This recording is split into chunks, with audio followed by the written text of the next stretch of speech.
Hello, my friends. Welcome to the latest edition of Here's What We Know, the podcast of unexpected conversations. And I'll tell you right now, today's going to be a good one because I have no idea what's going to come out of his mouth, but I know it's going to be entertaining. He is named the Entertainment Lawyer of the Year by Entertainment Weekly, and he's written a book called Crazy Lucky. And he and I have been doing what we do about the same amount of time, I think. This is John Mason. John, how are you? I couldn't be better. Thank you, Gary. And thanks for having me on your show, man. I don't know what we're going to talk about either. Let's go. Because we've been doing it for a while. It's like I said, I mean, I don't know about you, but I was telling you the secret behind longevity, right? For me is what's worked out for me is that I'm the best they can afford. Yeah, well, I'm kind of the opposite. Nobody can afford me, so I don't have a job. See, Yeah. now that's a different thing. For me, it's like, yeah, you could do better, but you couldn't afford better. Yeah. Right? Yeah, I hear you. And you're at that stage in your life where it's like, nah. I've got a buddy of mine who's a lawyer. I went to high school. I saw him at the high school reunion just recently. And he was telling me life's gone pretty well. He goes, yeah. He goes, I don't take a lot of cases anymore. I have people who take cases, and just, I'll get in on one or two, but and I asked him, I said, so why? Why do you still even do that? Because I don't think you need the money anymore. And he goes, nah. He goes, but it's just a muscle memory. So you kind of want to go in there and do it every now and then. Hey, I do this for the fun. I think when people read this book, Crazy Lucky, they're going to go, wow, I can't believe all that happened. I can't either, to be honest with you. It's pretty crazy. So the book starts out with, I'm a kid born in 1946, long time ago. My dad was a butcher. My mom's grocery checker. Had absolutely no connection with show business. But I did grow up in the San Fernando Valley, and I did get to meet Lou Costello and Lucy Arnaz and Desi. And so it was infatuating to meet these people, but mostly to go to school with their kids. So to get to my point on all of this, in like 1954, we got our first TV, and I think that all we could see was Gene Autry and Roy Rogers, and I decided that's it for me. I'm going to be a singing cowboy. Got to learn to ride, learn to play the guitar. Problem was I couldn't sing. So started off with my guitar, riding the bus to the meat market, and stopped in at the Musicians Union one day to see if I could get a job. I think I'm like 12 years old or something. And the receptionist looked at me and went, are you serious? Yeah, I am. Here's the application. Turned it in the next week, got off the bus. Led to a lot of gigs, man. A lot of guitar players, especially in the 50s and 60s, couldn't read sheet music. I could. So I got hired. And I got to play in sessions with the Wrecking Crew, with the Beach Boys, with Frank Sinatra, all pure crazy luck. And that's my story. Well, here's the thing I've noticed when it's crazy luck, right? It's like I play golf, right? And somebody will go, oh, it was just a lucky shot. I said, here's what I've noticed. The better you are, it seems the luckier you get. Oh, right? Sure. And so for you to say it go, it's crazy. Like, no, you earned it. Nobody sat back and said, hey, let's give the 12, 13, 14-year-old with a guitar. Nobody luckily bounced into the Wrecking Crew. And if you've not heard of the Wrecking Crew, every song you love from the 60s, the Beach Boys, all of them, that's the Wrecking Crew. And they had a very famous guitarist, a guy named Glenn Campbell, was part of the Wrecking Crew. So, yeah, John, you didn't look into that. What was, because there's so many stories. I told you I want to go down these rabbit holes. Yeah. But what was it like to walk into the Wrecking Crew and you had to know who they were? I mean, within the industry, they still are talked about with reverence. I talk about them with reverence. Yeah, I had to say, man, that when I walked in, I didn't think I had earned a spot with those guys, but Glenn Campbell, who you mentioned, couldn't read sheet music. He could play anything. He could play the shit out of the guitar. The producer would say, Glenn, I need you to do this. And he could do it on the spot. But he couldn't, with Frank Sinatra, read the charts when we're playing with a 50, 60-piece orchestra. And Frank walks in the room and it's like, okay, boys, one take. Let's go. 60 live musicians. Okay, I'm sitting in the middle of the wrecking crew, but it was the fiddle player, violin player up in the orchestra that made the mistake, not me or Glenn. Wow. So with Sinatra, I played with this old man at the golf course a couple of weeks ago. True story. And I've seen him around all the time. And I finally got around to him like, Pat, you're retired. And he goes, yeah. I said, what did you do? He goes, I was a jazz guitarist. And I'm like, really? I said, did you play in clubs? He goes, no, I played with Sinatra. I played with, and I'm like, are you kidding me right now? And so I was asking him the same thing I'm asking you. What was it like when those guys walked in the room? What was the creative energy and what did you feel? And I know you're going to say perfection, but what did you honestly feel was expected of you? Wow. I don't know, Gary. I never felt like perfection was expected of me. I think what I expected, and by the way, going back to what's it like to walk in the room, they were already there. Those guys weren't showing up late. And I know they were doing a lot of sessions, but they were pros. And I got hired for one reason, right? That I could read sheet music, I could do what I was told, but I couldn't fly on the neck of a guitar like Glenn Campbell. So if you walk in, when I walked in, and you see Hal Blaine on the drums and Glenn Campbell, Tedesco, these guys, it just was mesmerizing. And they were young. I was young, but I was like 15 and they were maybe 18 or 20. So we were just doing music. It was really just that simple. I didn't think when I talk about Brian Wilson, when I talk about playing with the Beach Boys, when I talk about being Brian's lawyer, I really never thought about it like from a historical perspective that we were creating things that people would want to listen to 60 years later. Shoot, I've been a lawyer 55 years. I never thought at the beginning that I'd be sitting here talking to you, but here we are.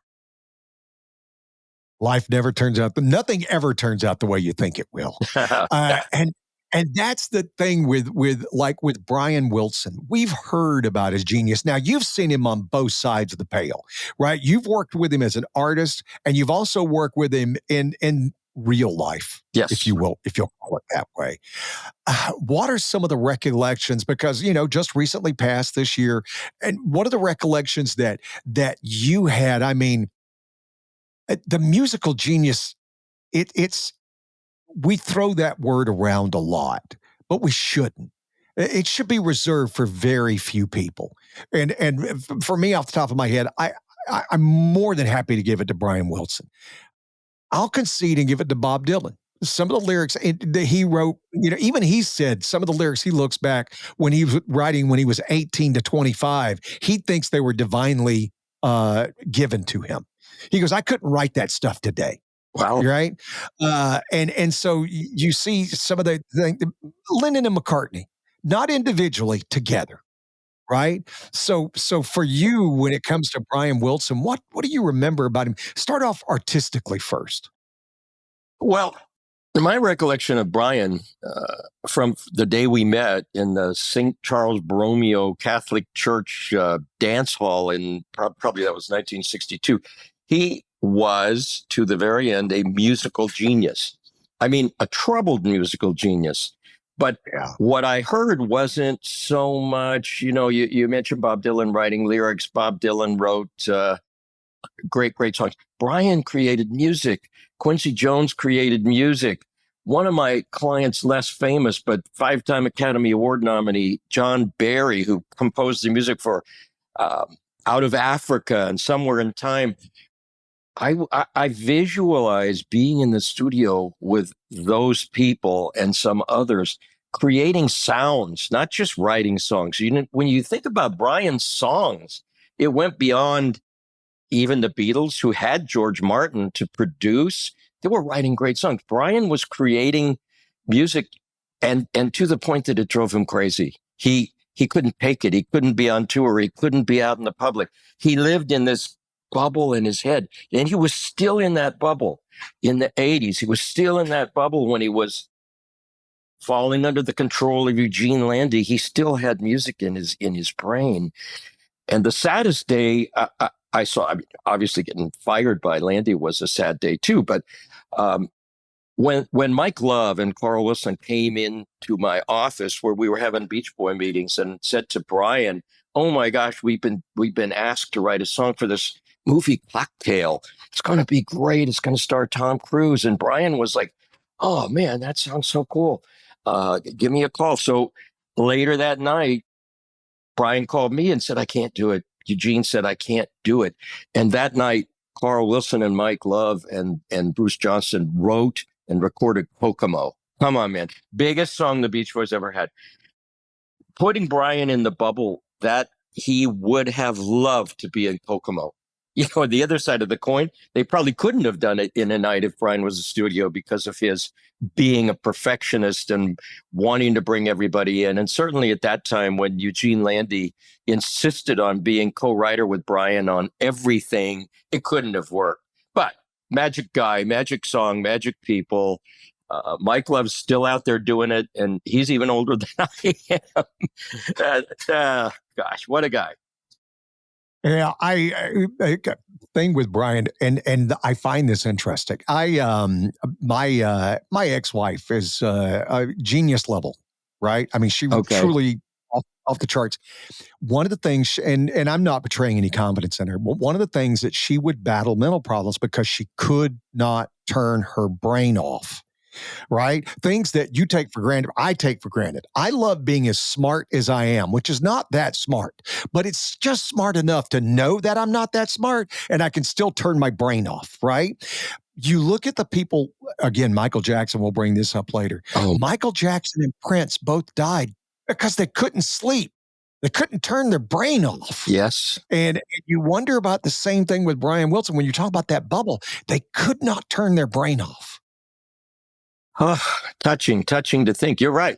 That is a problem. And as a former performer, when I was doing touring, I couldn't fall asleep. We finish a gig, everybody's happy, go out, celebrate. Now it's 1 o'clock in the morning. It is impossible to just turn it off and go to sleep. So I couldn't do it. Yeah, all the people you mentioned, that is crazy thought that I hadn't had, that they died because they couldn't sleep. Oh, trying to get to sleep, trying to get And up in the you can morning. sit back and you can throw Elvis into that. Oh, You yeah. can throw Elvis into it, Yeah. right? I mean, because it becomes such when you are consumed by it. And with Brian, what a wonderful way he created sounds. Created I mean, sounds. again, pet sounds, right? And the most, if I had to pick a quintessential American song to represent the 20th century, that'd be a tough task, right? Yeah. But I don't.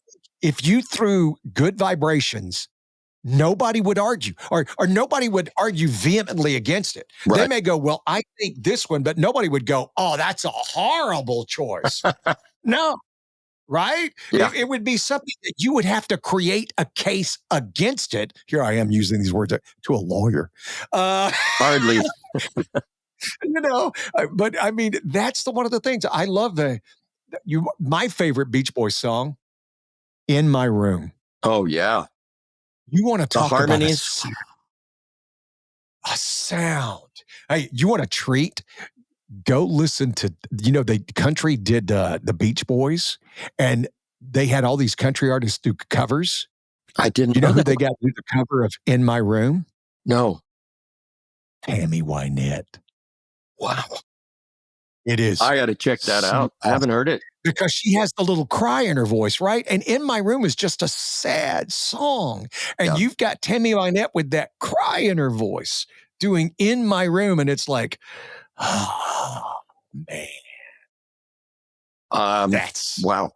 Yeah, Carl Wilson sang that so beautifully. I know Brian was singing the lead, but in the shows it was Carl because Brian wasn't performing with the Beach Boys.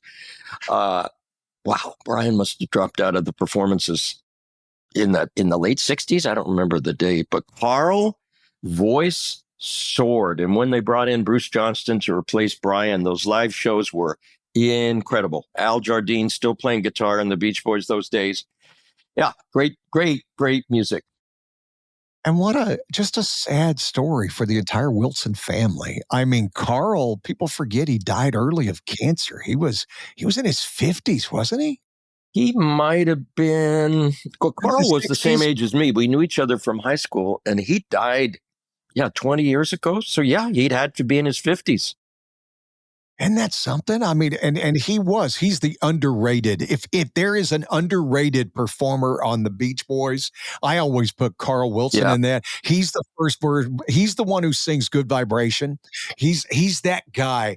And then when you throw in Dennis and right. the crazy wild Yeah, life that guy had, yeah, it's amazing he lasted as long as he did. Honestly, yeah, yeah. It's fun. It was fun. Thinking back to Carl, when I'm talking about Carl and knowing Carl in high school, Carl was a lifetime smoker, man. I remember him smoking all day, every day when we were 15, 16 years old. And it catches up to you in the end. That's not meant to be a lecture for the people listening, but it's a bad habit. And it got the better of Carl.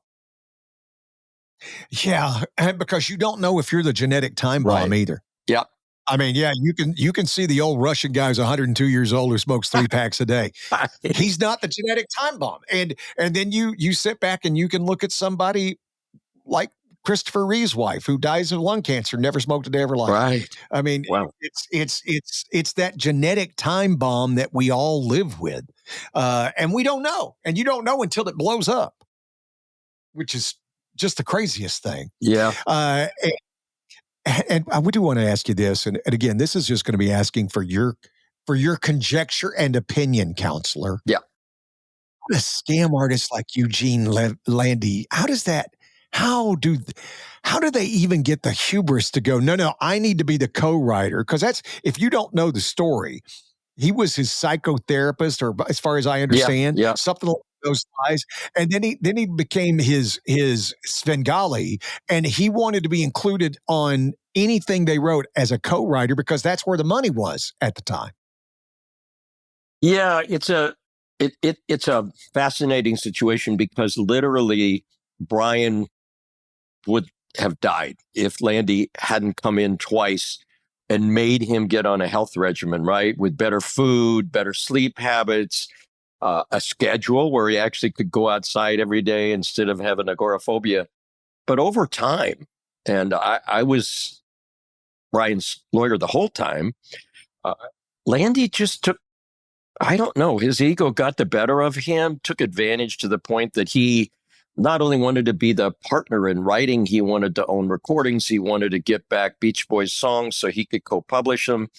He he doubled and tripled his fee, and then wanted 50% of everything. So ego, man, I would attribute where that went with Gene to ego, and for Brian, he came out of it. His wife Melinda really, really helped him and kept him well, but still, he might not have made it, but for the whole Landy fiasco. Wow, see, that's the thing. When I say nothing ever turns out the way you think it will, I mean, he did serve a purpose, and I never thought about that. I never thought about that. Yeah, we could have lost Brian in the '80s, I think we would have, is what I'm saying. With or the '60s or '70s. Yeah. the Wow. family, including Mike, begged Landy to come back because Brian was deteriorating so much after they fired Landy the first time. So I'm not the defender of Landy. You probably know I went on Diane Sawyer and did a big national interview talking about how terrible things got. But at the same time, I do recognize Eugene's role in saving Brian's physical life. Took a toll on his mental life. That is such an astute point that I never have considered. Because I wasn't in on the inside. You were more in the inside, and I just find that fascinating. And when you said you were growing up in San Fernando Valley, okay, you threw some names out. Maybe only you and I might recognize, but Lou Costello and Oh, Lucy and Desi but Arnaz. yeah, I mean, that's fun. Was Lou Costello and Abbott Costello? If you don't know the movies, go look them up. And yeah. he was so funny. Lou Costello was so funny. And Ben, could you? How was his private public persona? You know what I mean? Like when you're dealing with your son's kid, your friends, right? So you probably knew his kids. Friends, his kids. So he's dealing for you as a public, but it's the private. It's the people that around me know. What was that like? Honestly, a little scary because the personality of actors and comedians when they're doing shows is not like what it is when they're at home. Um, I remember I went out to see Bud Abbott, the Abbott of Abbott and Costello, in the Screen Actors Guild old people's home. I just tried to track people down. Remember, we didn't have the internet, so it wasn't that easy to find people, but I knew people that knew people, right? That, not from the mob, but people. So I went out to his house, well, to the old home, and he was in a wheelchair, and they brought him out to meet me. I was just a kid showing up, and he said, "Oh, it's so nice to meet you. Do you know what I used to do?" And he didn't really know who he was anymore. And a lot of people in Mm. that time were a little off. I think that Lucille Ball's book just came out, and you see how crazy her life was, and her life with Desi. Oh, it was did their daughter write it? Anyway, they had a crazy marriage, crazy life. Desi was crazy. I was just a kid back then, crazy lucky kid growing up in the middle of all these people. And they were transitioning from the old days of movies and the new days of TV, and nobody was doing big giant performances. I mean, the Beatles, the Beach Boys were doing shows with me when I was in the Marquettes or the Safaris or the Routers, and we're playing for 1,000 people, 2,000 people. So everything was changing, and that's what I felt, which just was part of a river moving on downstream. And luckily, I was in the middle of it. Maybe I had some paddles. That's the thing. Abbott Costello known for the Who's on First routine, Yeah, and even though Lou Costello gets a lot of the credit, the reason that bit works is Bud Abbott. Bud Abbott's timing and delivery is what sets up Lou. Right? It's not the kite that fly; it's the yeah, string. Right? yeah. And he keeps Lou tethered to make everything work. I mean, if you don't have a great straight man, you got nothing. You just got somebody out there floundering. You got to have that person that and so I wanted as in the vernacular of today, I wanted to give Bud Abbott his flowers. Yeah, it's props, right? His absolute props because it was so cool. And then Lucy Arnaz, I mean, listen, if you love Star Trek or basically almost any TV show, there's a chance that she owned it, Yeah, Desi Lou right? Studios was, well, Desi had the idea, as did Ozzie Nelson, to own programming and to create shows. That crazy that nobody would they had to think ahead. But then again, listen, we've lost so many TV shows because nobody thought about recording them, and if they did record them, nobody thought about keeping them. Right? It's as an entertainment lawyer, you have to sit back and go, "Wow, really? How many?" If you're watching the video of this, John, how many gold and platinum records do you have on your wall? 142. Wow. And that's from are they all ones that they're people you work with? Or any did you play They on or what? Well, no, they're all clients. Trying to think, there's one or two like the soundtrack, the Eye of the Tiger soundtrack from Rocky, where I was putting the project together. I didn't represent foreigners, all I'm saying. But yeah, they're all a lot of people, a lot of great people. Oh my gosh, I turned around and realized not only is the book behind me, but there's the album cover from Greece, and I have found that more people that read Crazy Lucky are touched by the Olivia chapter than any. I was blessed in this Crazy Lucky life to work with Olivia for 50 years. We started one of there's a documentary coming out on Netflix. One of the main things that they want to know is what was it like when this Australian English weaker voice girl won the Country Music Association 5 awards back in 1974. Uh, there was a backlash in country music for sure. It's like, how could that be? Over decades and decades, Olivia proved that she earned it. She wasn't trying to be a country artist. She was cutting what was given to her. She didn't write, "If you love me, let me know and let me be there." But those actually came to her from a guy named Al Gallico, who was a cool country music producer and executive. So that was keep plugging the book a little, and it's kind of what we're talking about. But No, that was it's such crazy lucky. Yeah. and it is. And listen, I've spent the last 40 some odd years of my life in country music. So, and Oh, you can see my stuff behind me. I mean, yeah. that's a Tim McGraw guitar, and that's a Miranda Lambert guitar. And Yeah. so, yes, having the country, that's the stuff that you see behind me is country music. And Olivia Newton-John, because you're her friend, so you call her Olivia or probably Livy, but Olivia Newton-John, I have always said, there are certain people, unfortunately, who get lost and forgotten in history about, not that we don't remember them. We do not remember how big of a star they were. Right. And Olivia Newton-John, there was a backlash in country music, but the same token, Olivia Newton-John and John Denver kind of saved country music from itself, You're and right. and it was going down a weird path, and it was not changing. And the thing that keeps it vibrant, the reason that country music is still around today, is because we change and we adapt. We don't like earthquakes. Nobody likes earthquakes. But if you're on a planet that does not have seismic activity, you're on a dead planet, right? You got to have things moving, and that's what Olivia Newton-John and John Denver and the ilk, they brought that out. And I remember it was just, we couldn't get enough of "If You Love Me, Let Me Know," and "Let Me Be there." Oh, let me be there. Yeah. We couldn't get enough of her. I was here in that time when music was changing, and you'll know there's chapters about Kenny Rogers and Randy Travis and Reba.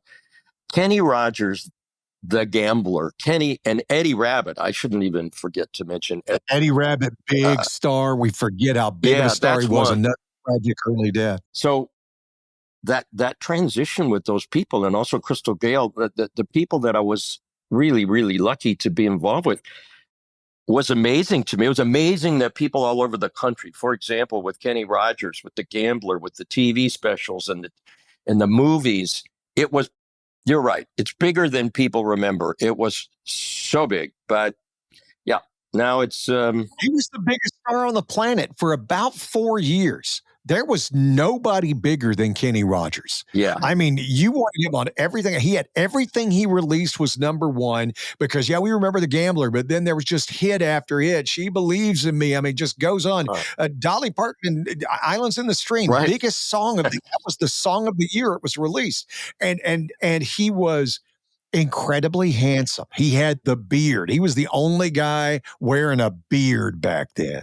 And it was just, wow, look at him. And you forget Barbara Mandrell, another one, Oh, huge star in the 70s. But there's just certain people that kind of get lost. And I always love it when we can bring them back, especially Olivia Newton-John, because I have never heard anybody say one bad word about that woman, I haven't right? either. In 50 years that I worked with Olivia, I couldn't say that any one person said a negative thing, or that she wasn't exactly the same person the last time I saw her 3 months before she passed from the first time I saw her.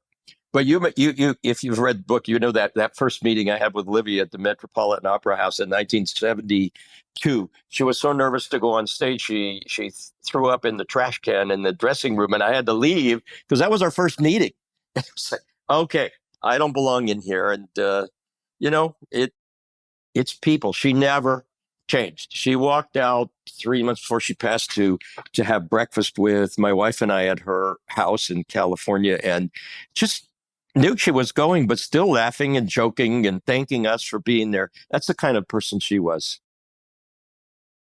I was only in the room with her once, and I didn't get a chance to talk to her. And that's, listen, it's easier for me to tell you who I haven't talked to than it is who I have, because I've talked to everybody. Yeah.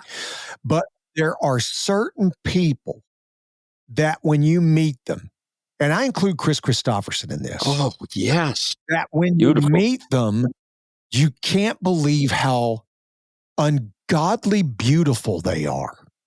It's almost unreal how pretty they are. And when I saw Olivia Newton-John, it was like, I've seen her pictures. I've seen she's even prettier here.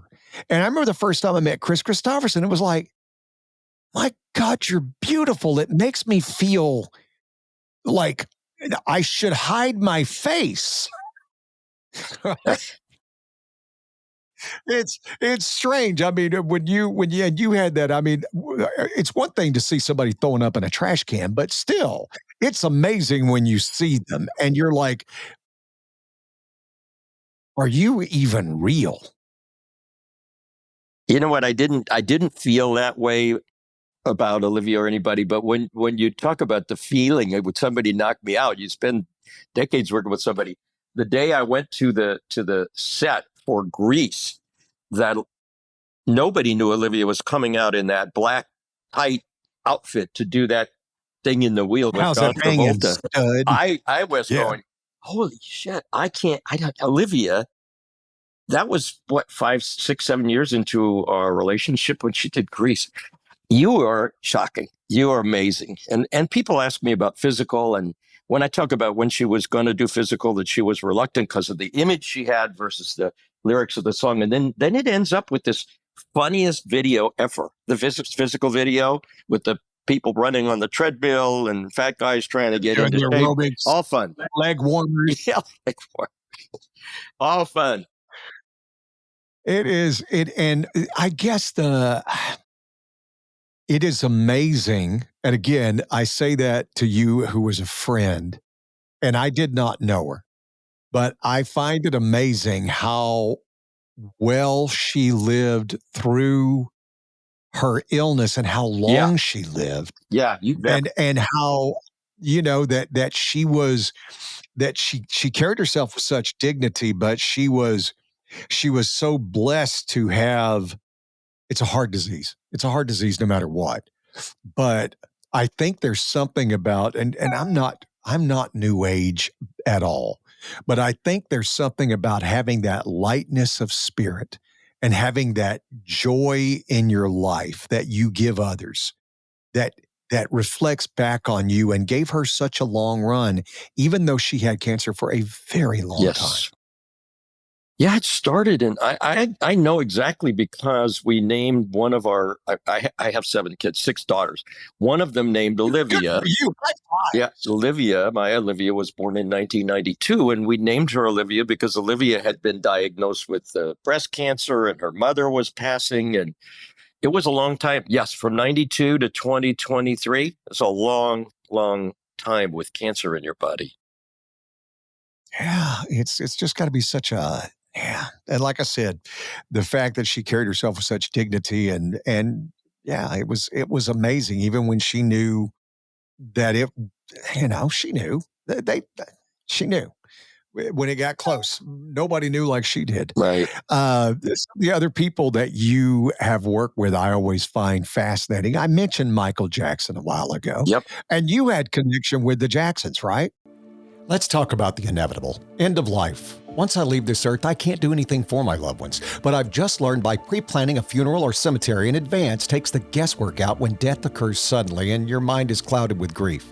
Dignity Memorial can help. My friend Tina Skurla pre-plans funeral and cemetery arrangements so loved ones don't have to.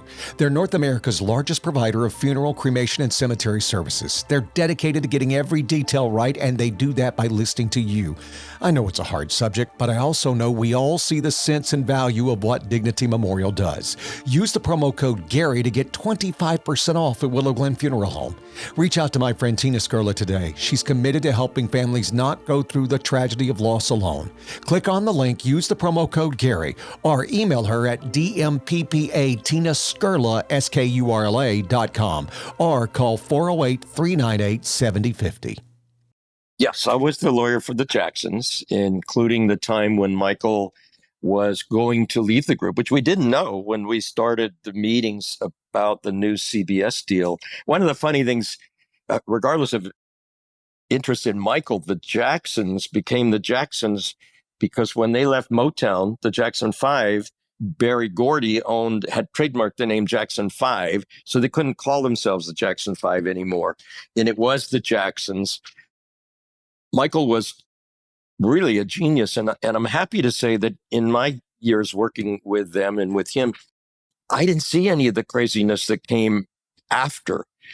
Michael was very, very intelligent, writing all these songs for Off the Wall, Thriller, Bad, and listening on those headphones every day in meetings with the family. There was also Latoya and Rebby and Janet and the parents, Catherine, and in all those meetings. But Michael Yep. was in his element. Like I'm watching you with the headphones. That was every meeting for me with Michael, and I'd have to tap him or brother, and he'd go, "I'm sorry, Mr. Mason. What did you say?" It was it was a good sweet time for Michael, not the craziness after all those albums became the biggest in history. Well, and it's that scrutiny of fame. There are very few people who get to a level of fame of Michael Jackson. I Yeah. mean, we see it now with Taylor Swift. You can say Beyonce, even though I don't think, and this is not a slight, I don't think Beyonce is equal to Taylor Swift right now. I'm not saying creatively, I'm not saying artistically. I'm just saying in popularity. I still think Taylor Swift has gone into that extra gear. And Michael Jackson was that extra gear. We've had very few of them, where you get to that level of entertainment. And I think it starts to make you go really. I think a lot of things happen when you start focusing on you more than anything else. Right? Life is easier. I tell my kids, you have 6 or 7 kids. I tell my kids, and I have them later in life. So I have a 13 and a 15-year-old. And I said, listen, I got to spend the majority of my life being the most selfish man you've ever met. The first thing I thought of in the morning was me, and the last thing I thought of at night was me. Now I'm fifth, sixth, seventh on the list. Depends on the day. What I've learned is the farther I go down on the list, the happier I get. That's what I've learned. And the same thing with Michael. He had time, this stuff where you get cocooned with all this fame. And he said, and again, you know him again. I'm saying this stuff is just pure supposition. This is just me being apocryphal. But he always said he tried to recreate the childhood he felt like he never had. Yeah, that's probably true. But talking about Michael's genius, and I'm thinking about these meetings, we talked a little earlier about Quincy Jones. That confluence of Michael's talent and Quincy's genius in the studio is what blew that all up. From my point of view, I was there, right? I was Quincy's lawyer too, and when I saw them in the recording studio, it was magic. It, Somebody was asking me about the relationship between producers and artists, and it's a lot different with a Quincy Jones than it is with most producers that I meet here in Nashville. I was talking about this with another lawyer. So the process of recording today is very technical, as you know. I mean, people are creating all kinds of artificial noises and tuning voices, and musicians never meet each other. People literally phone in their part. You send the track to John Mason, he puts a guitar on it. I never even would have met the artist. So in those days with Michael, and you can see with Quincy Jones with We Are the World, and this, you get 50 artists in the room, and this guy is creating what you will hear, not these little bits and pieces that are put together. That actually happened. It Mhm. really was people recording that. That's what we had, recording with Frank Sinatra or Beach Boys or anybody, was people were actually there playing and doing it together. And Quincy was absolutely the greatest producer I've ever seen. I always have to think, but Jimmy Bowen, who is my client of also 55 years, it did all of the Reba, George Strait. I mean, it just incredible sounds. Also, different process. Bowen would have everybody set in the studio, and then he would come and kind of tell everybody what to do. It was all live, but he's hearing and telling them, and they're giving it back. And that was the end. That was all done in the studio live. All of Reba, you walk in the studio, there's Reba singing in the little sound booth. You're starting to see a return to that simply because as we get more AI generated, right? You're starting to not trust that it's not created by a computer. And I've talked to people in Nashville, I've talked to songwriters, and I'm like, it's not that it's not the big trend right now, but it's going to become more and more old school, if you will, because it's going to matter to more and more people. Just like, here's me going off on a tangent. I don't think we're going to have any more 80-year-old people be president. Why? Because you're going to have to be able to speak in 3 states in one day, right? Because unless people see you say it, they're not going to believe it. Right. And so it's going to become a younger person's, 50, 60, 40, 50, 60, that they're going to have that kind of energy. And I think the same thing with music because they don't make money selling music anymore. They don't. No, really. You make money doing the concerts, and it's that live experience. I think you're going to get that same thing going back into the recording session. I think you and I are going to be able to watch it go full circle, which is kind of cool. That would be awesome. You know what we have here in Nashville is just digressing to the live show.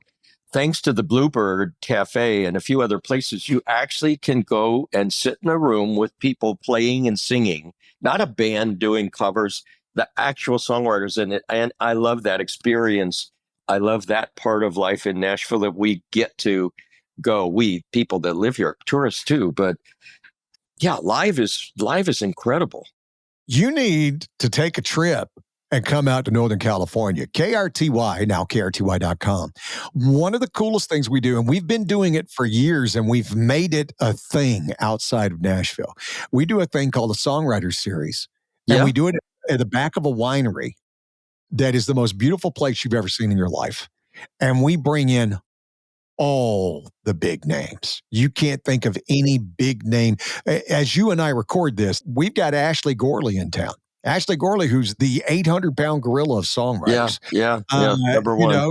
You got Parker Willing, who's on a heater. She's just been writing. We get all of these people coming in because they love coming out here, and we do it the round. And it is a unique experience, and people love it because you get to hear the stories behind the songs. You get to hear how it got created, and having Tim Nichols tell you how Live Like We Were Dying, how he actually wrote that song and how it came about is mesmerizing. It is. That's fantastic. What winery are you guys at? We should plug it. Clos Chance. Okay. Clos Chance in San Martin, California, and we do a show a month. We do Thursday and Fridays once a month from like May through October. And we get all of the big acts come out here. I mean, you name them, Barry Dean, Brett James, Lee Thomas Miller, Win Varble. I mean, the list goes on. Chris DiStefano. It's you get all of them come out here, and I always tell everybody it's the coolest thing we do. That we started this thing, and the audience the singers love it because the audience is very respectful because they understand the process. They understand what they're getting. And so they're there to hear the stories, and watching the people. It is really, truly spectacular. That is great news. It's great for those people. I was talking about it in Nashville. That's a big thing right here in the stories. In my crazy lucky life, between high school and college, I did a summer tour with the Safaris, and it came back, and I started teaching with guitar. You're talking about the Wipeout Safaris? Yeah, I went on the tour. Anyway, I was teaching guitar, and there were kids, right? And I drove to their house. This kid, Steve Diamond, was one of my students. He was maybe 9, and I was 16, 17. He's playing at the Bluebird Thursday night. He had massive hits. Some of the crossovers, like When You Say Nothing at All, that's Paul Overstreet. I might think of it, and then we could cut back to it. But his stories coming to Nashville because of the earthquake. And then he wrote, what was it? John Michael Montgomery and Boys to Men had a dance, or I Could Love You Like That. Oh, I Could Love You Like That. I Could Love You Like That. Every time I hear the song, I'm mesmerized. And yet this kid that I taught guitar to, whatever that was, probably 70 years ago. I don't know. 79 now. So it probably was only 65 years ago. Listen, it goes by quick. I tell my It sons, does it goes too by much. quick. I mean, Yeah. look at me. I'm your future. This is all the stuff that you roll your eyes at. You'll be Yeah. here. You'll be here, and your kids will roll their eyes just as much as you, and they'll think you're the dumbest thing that ever walked on the face of the earth. And then all of Oh, a sudden, I did the same thing to my mother. I thought, oh, she's the stupidest person. And then I got old enough to realize she was playing 3D chess, right? That she was so far ahead of me. It was like a sixth grade math teacher trying to teach Einstein math. Yeah. So they'll get there. If you're blessed, they'll get there and they'll be lucky. But it is seeing. I still love that the old wipeout. So you got up there and played oh, the. yeah. Well, I was only a touring member, so hey, listen, on the kids thing, with all the things that I've done, and all the artists, and all the 140 plus records, my kids have been knocked out with the book. My kids are reading it, all of them, and grandkids, and they're going, "Oh, I never knew you did that. I can't even believe you did that." And you grew up with me. How can you not know what I was doing? But they were in their world, and I'm in mine. So they're all mesmerized now. I'm feeling good about it.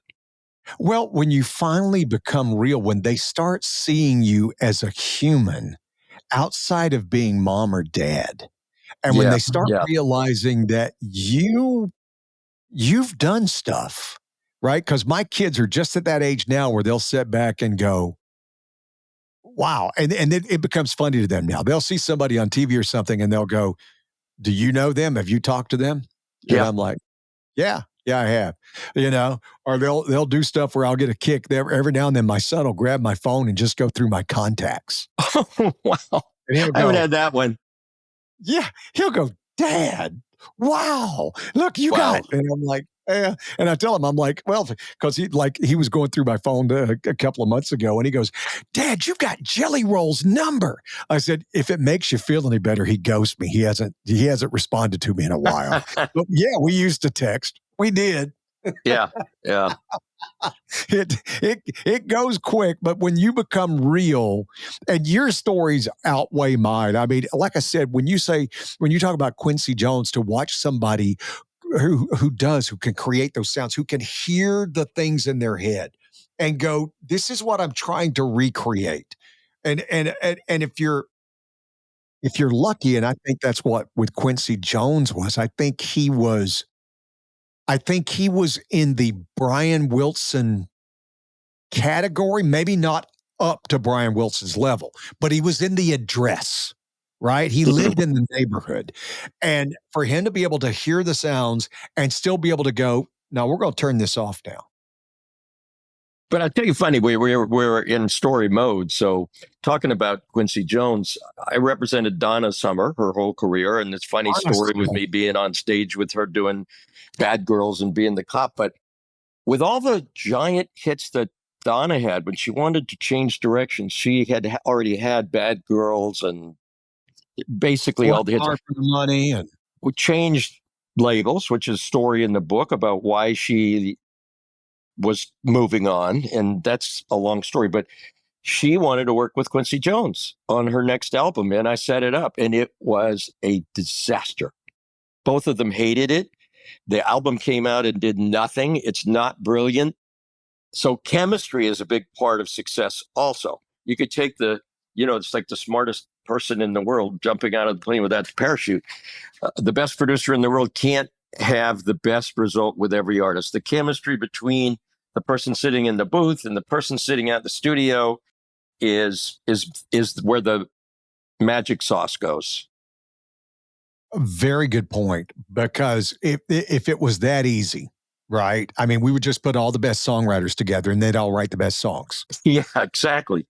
But it doesn't work that way. It is that one shared experience. It's that one thought that somebody can take. I mean, Tim Nichols tells a story, like, again, we'll go back to Live Like You Were Dying, where he talked about how his co-writer, gosh, I'm blanking on his name right now, and I know it a zillion times, and I feel sorry, and I apologize to the guy. But he was talking about how they were in a session, and the guy was talking about how his uncle had gotten diagnosed with something, and then he thought he was going to die, but then they found out the diagnosis was wrong and stuff. And they were trying to come up with the man. There's a song there. There's a song there, right? Wow. And you would think it would just no, it didn't. And he goes, we kept toying with it and toying with it, and we worked on it for about an hour, and then we left. And then he called me when I got home, and he goes, what is it? What you should live like you're gonna, what if you die, or, don't stop living if you think you're dying, or, they're going all these song titles. And finally goes, I don't know. I just don't know why we just can't, live like you were dying. And they both stopped and went, oh my God. Yeah. But it took those two that the entire history of music, they had that's a universal theme, right? But it took that long for those two people to be able to connect it and put it out in the Yeah. world. Yeah. Well, I have great songwriter stories from my friend and client Paul Overstreet, who he wrote Forever and Ever Amen and Digging Up Bones when you see nothing at all, some beat somewhere. But yeah, he had that moment with Don Schlitz writing Forever and Ever Amen. They couldn't figure it out. And then one night, Paul's driving home and goes, Don, you got to come over, man. I got this. And then they finished that song that night. What a song, right? Forever and Ever Amen. Wouldn't you think that was always out there? What an expression. We had a songwriters show out here a few years ago, and Paul Overstreet came. Yep. And I couldn't believe Paul Overstreet was coming. I was just gobsmacked. Paul Overstreet's coming. And we get them in studio, right? Because they came out and they come in studio. And I'm like, I can't believe Paul Overstreet's here and stuff like that. And he's like, oh, yeah, we've got a few songs, and just the humblest guy. And I said, I need you to realize who you are. I Yeah. need you to know that you're Paul flipping Overstreet. You're one of those people that when you walk into the room, everybody goes.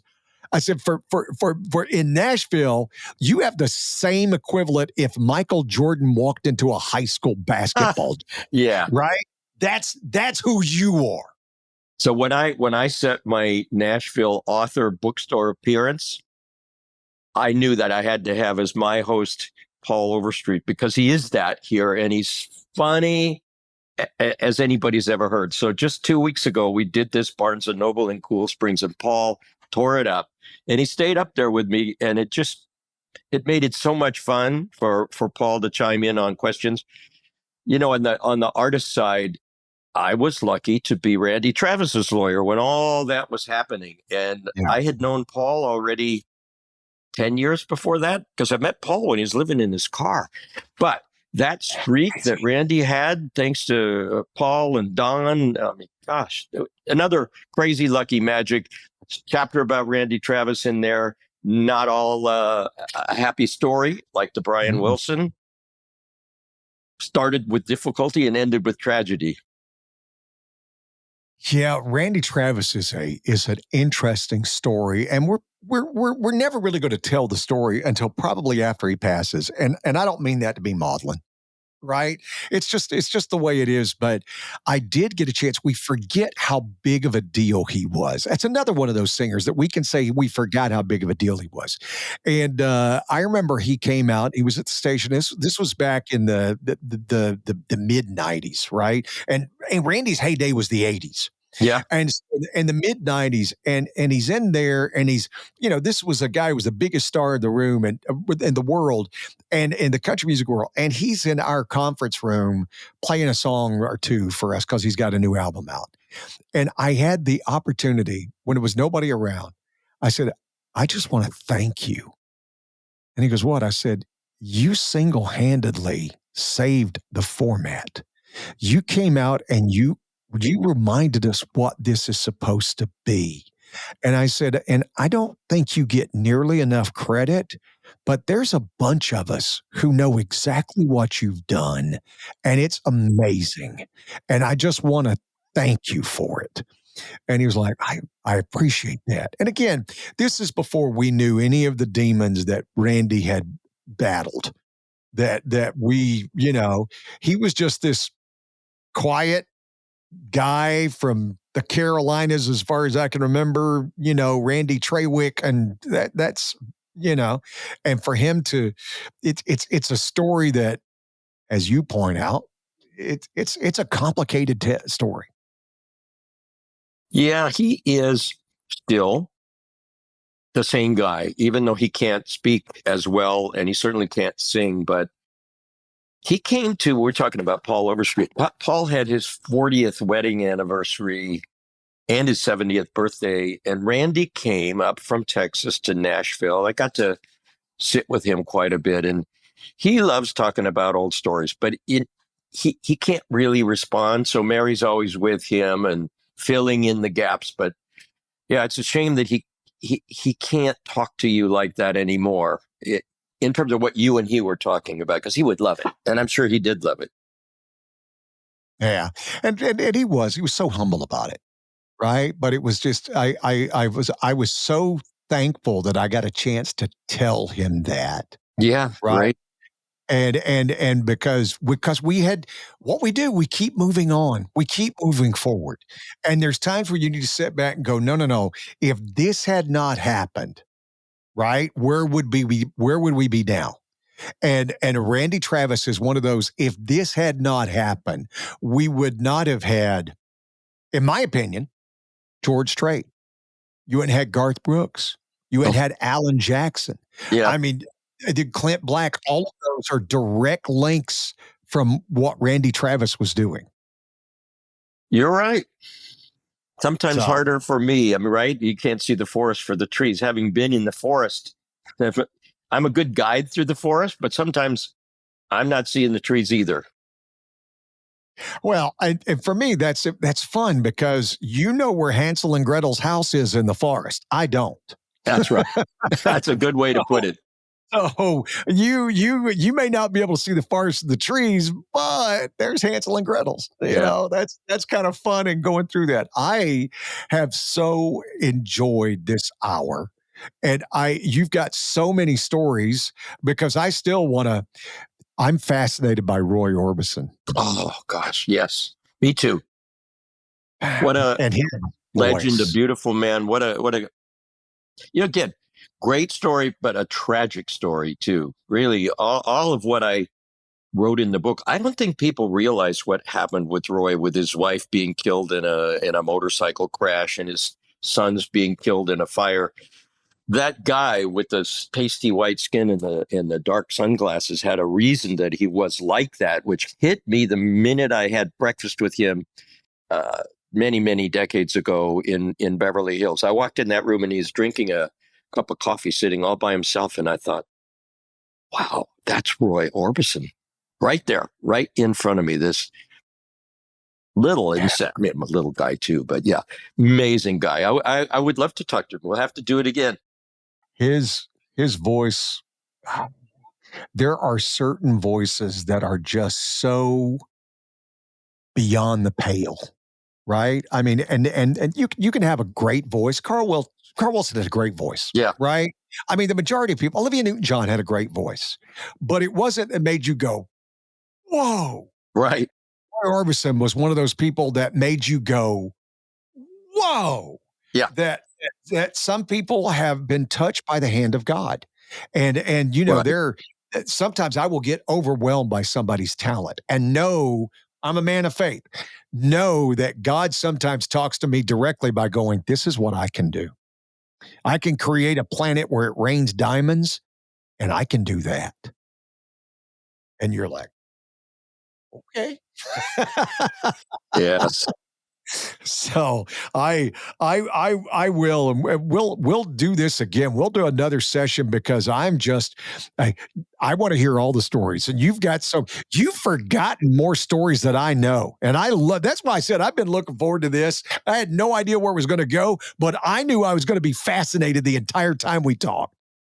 Well, thank you, Gary. It's just fun for me to tell the stories. That's why I wrote the book anyway. It was never my plan to be an author, but people, you're saying it for yourself, and I hope that people listening to the show feel same. People love the stories, and it's actually touching touching these people at vulnerable times and exciting times. I was just thinking when you were talking about Roy's gift of his voice, I got to ask Roy, how the hell how did you know you could sing like that? But you can never ask Roy because he's not around anymore. Nobody really got to know Roy as a person. His answer was, I heard it in the shower. That's it. It was a gift from God, the voice. He just heard it and knew it himself. And nobody could sing like Roy. And I just a plug for Roy on the when people ask me, oh, they say, I wish I could have seen Roy Orbison. I always say, watch Black and White Nights. The last show, the month before Roy passed, that he and Bruce Springsteen and Elvis Costello and his wife Barbara produced. There's Roy, both All the in his people who loved element him as were a playing singer, backup. yeah, and being tributed by the most incredible artists in the world. And so that's worth watching. I think it's And he still had a voice. 1992. Yeah. Yeah, and he still had his voice. There was no layer. He's still hitting crying. He's still hitting the notes and crying. Yes. Right? So, yeah. It's crazy the talent that guy had. And it's crazy how lucky you were. Crazy Lucky is a book, and John Mason. I again, I love this. I'll have it back. I have a whole new list of people to talk to you about.